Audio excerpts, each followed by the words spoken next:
Bienvenue à vous, bienvenue à tous et à toutes, ou j'inverse, bienvenue à toutes et à tous. Alors, Congolia, c'est une émission littéraire.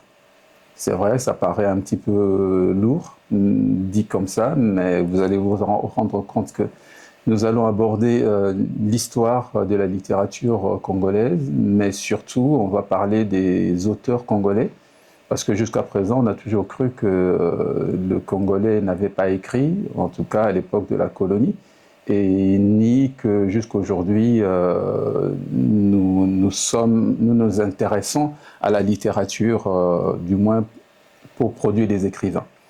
Mais sur le terrain, la réalité est là, c'est qu'on a perdu un petit peu le goût de la lecture. C'est vrai, vous allez me dire, c'est universel. C'est pourquoi je voudrais, avec toute l'équipe, nous avons réfléchi et nous avons mis sur pied cette émission Congolia, les pages d'Afrique, pour que nous puissions ensemble décortiquer la littérature congolaise en particulier, pour découvrir les écrivains et aussi les différentes histoires qui ont été rapportées dans leurs livres, parce que celui qui ne connaît pas son histoire est obligé de la revivre. Et notre culture, elle est tellement riche que nous aurons tort de passer à côté. Alors, Congolia, c'est votre nouveau rendez-vous, produit par SDJ, Le Silence des Justes, qui passera régulièrement sur YouTube pour le moment, on verra plus tard. Alors pourquoi Congolia? Congolia simplement parce que pour ceux qui ont vécu à Kinshasa ou qui connaissent relativement bien la vie et l'évolution, le développement de la ville de Kinshasa, capitale de Congo belge, à l'époque c'était Léopoldville, mais capitale de République démocratique du Congo, du Zaïre. Et donc Congolia, ça vient simplement du nom du bateau qui faisait la navette entre Léopoldville et Brazzaville. C'était un bateau à aube et qui traversait tous les jours et derrière lequel les enfants s'amusaient à nager dans les remous. Et c'était un bateau très important qui permettait de relier, de connecter les deux peuples. Et de l'autre côté, j'étais un petit peu surpris d'apprendre par la bouche du vénérable Wendo Colossoy, d'heureuse mémoire, qui disait que Congolia était aussi le nom de la radio communautaire à Léopoldville. Voilà, donc ça tombe à pic, parler sous le label Congolia.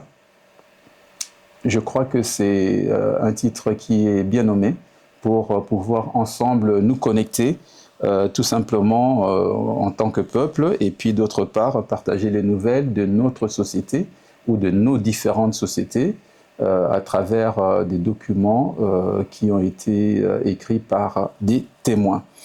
En effet, nous voulons parler de la littérature parce que la littérature, c'est la partie écrite de notre histoire, c'est-à-dire c'est par là que nous gardons les traces, et comme on dit, les verbes s'envolent, les verbes s'envolent, les paroles restent. Et à travers cette émission, nous allons essayer de vérifier s'il a existé une écriture propre dans l'espace qui est devenu aujourd'hui Congo. On veut aussi vérifier si nos élites ont laissé des traces par rapport au développement de l'histoire de notre pays. Et enfin, nous voulons à ce moment-là aussi analyser, dans la première partie de notre mission, si la littérature coloniale avait été crédible. Et enfin, on dit simplement que la culture africaine est orale. Vrai ou faux? Est-ce qu'en Afrique centrale, on avait une écriture ou pas? Pour ça, j'ai vérifié dans ce grand document qui est écrit par professeur Isidore Ndaiwel Nziem, l'actuel directeur du Musée national du Congo.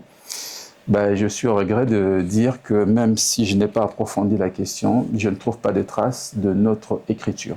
Donc, à travers cette émission, nous allons ensemble essayer de vérifier le vrai, le faux, le mythe, la légende et la vérité. Et ensemble, sur base des sources, nous allons essayer de découvrir notre culture à travers les écrits des anciens qui nous permettent de trouver les traces de notre culture. Bienvenue à tous.